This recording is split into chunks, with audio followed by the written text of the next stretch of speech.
Canadian Prime Minister Justin Trudeau was asked if he still condemns the BDS movement. Here's what he said.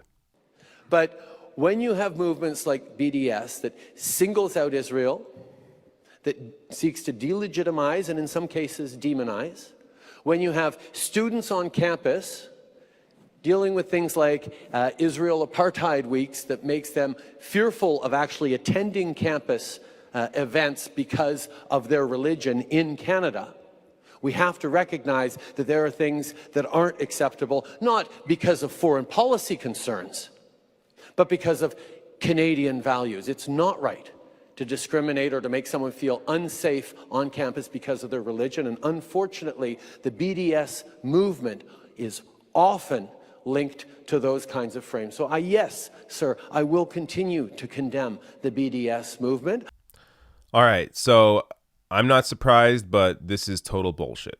So first off, just to start, if you don't know what the BDS movement is, here's a good breakdown. BDS was initiated in 2005 by a coalition of groups within Palestine.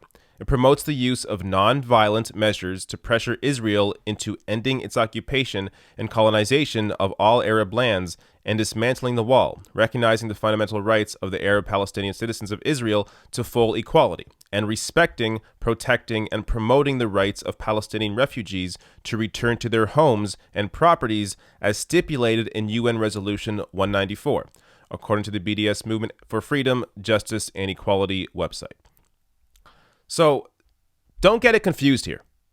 Yes, there are people that are anti-Semitic that may find themselves in the BDS movement. They may join the movement. But you know what? There are assholes in every movement, every political organization. And I'm going to get to an example of that in a second. But this idea that if you are pro-BDS, then you must be anti-Semitic is just absurd. The BDS movement is going after the Israeli government and non-violently pressuring the Israeli government into improving, into changing the way that the Israeli government treats Palestinians. This is in no way anti-Semitic. So, I mean, it goes off of things like this, where the UN condemns Israel for excessive, disproportionate, and indiscriminate force against Palestinians. Now, because the UN did that, does that now make the UN anti-Semitic? Of course not. Again, we are talking about the Israeli government here. And by the way, there are also Jewish people that also support the BDS movement. In an open letter to Justin Trudeau following last month's BDS vote in Parliament, Michelle Weinroth, an IJV member, which stands for Independent Jewish Voices, a human rights group, argued BDS does not intend to single out Israel. Rather, it demands that she be held accountable just like other states. Those who grieve that BDS singles out Israel need to ponder Israel's self-assigned exceptionalism. By acting above the law, she distinguishes herself and singles herself out.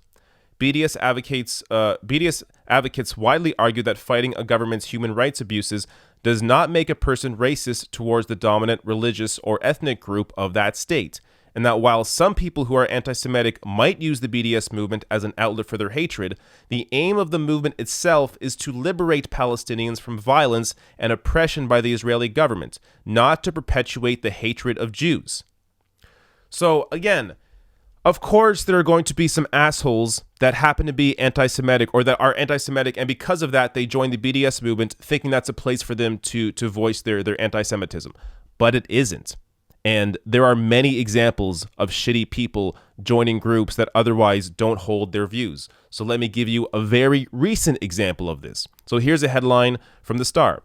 Liberal candidate's WeChat post draws criticism for singling out race of by-election opponent Jagmeet Singh.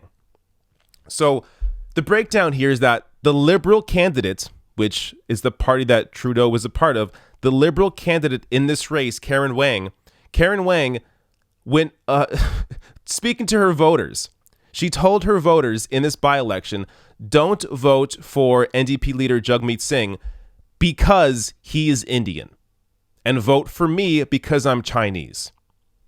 Now, if that's not racist, I don't know what is. So because Karen Wang is clearly a racist candidate and a member of the Liberal Party in this election, does it now mean the entire Liberal Party hates Indians? No. It would be stupid of me or anyone to say that. This is one person in this party.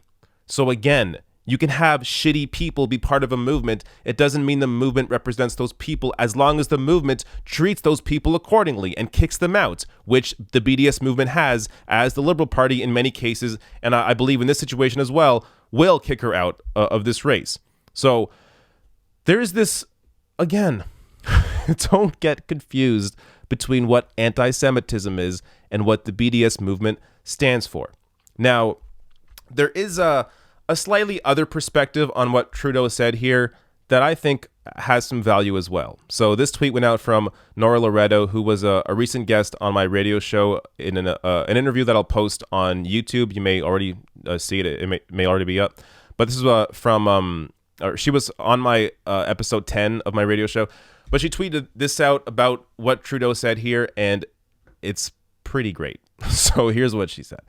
Justin Trudeau is so strongly opposed to BDS because he says it opposes Canadian values, which is accurate because genocide, land dispossession, white supremacy, and violence are all at the center of our so-called values. Settler states stick together.